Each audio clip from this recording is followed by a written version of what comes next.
कार्तिक महीने में कहानी कहा कर हुए ध्यान से सुने। पहली कहानी है इस तरह। अच्छे लगे तो सब्सक्राइब भी करियो और लाइक भी, चैनल को बढ़ावा दिए। एक बुढ़िया कार्तिक का व्रत करया कर थी।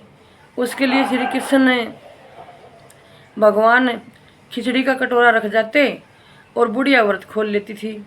पड़ोसन देख कर जलती थी कि इसका कोई नहीं, फिर भी इसको खिचड़ी खाने के लिए मिल जाती है। एक दिन बुढ़िया कार्तिक नहाने गंगा जी गई थी। भगवान आए और खिचड़ी का बेला मकान में रख गए। पड़ोसन ने खिचड़ी का बेला उठाकर मकान के पिछवाड़े में फेंक दिया। बुढ़िया आई तो उसने खिचड़ी का बेला ढूंढा, उसे कहीं नहीं मिला। वह भूखी रही और कहने लगी, कहाँ गई मेरी खिचड़ी, कहाँ गया मेरा बेला। पिछवाड़े में उस खिचड़ी के 2 फूल बन गए। राजा आया और फूल तोड़कर ले गया।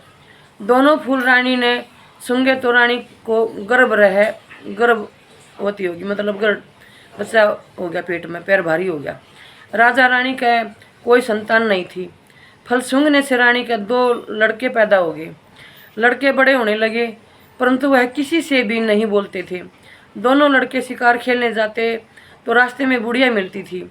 बुढ़िया कहती, कहाँ गई मेरी खिचड़ी, कहाँ गया मेरा बेला। लड़के कहते हैं, हम ही तेरी खिचड़ी हैं, हम ही तेरा बेला है। जब भी लड़के शिकार खेलने जाते तो बुढ़िया यही कहती और लड़के यही जवाब देते।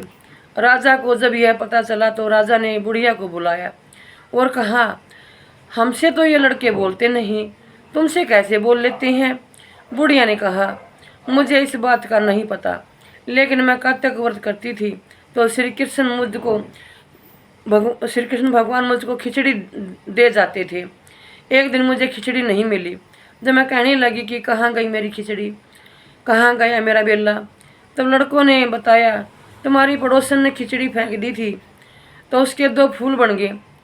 फूल राजा जी तोड़ कर ले गए, जिससे हम लड़के हो गए। हमें तो भगवान ने बुढ़िया के लिए भेजा है। तब राजा ने बुढ़िया को अपने महल में ही रख लिया। जय श्री राम।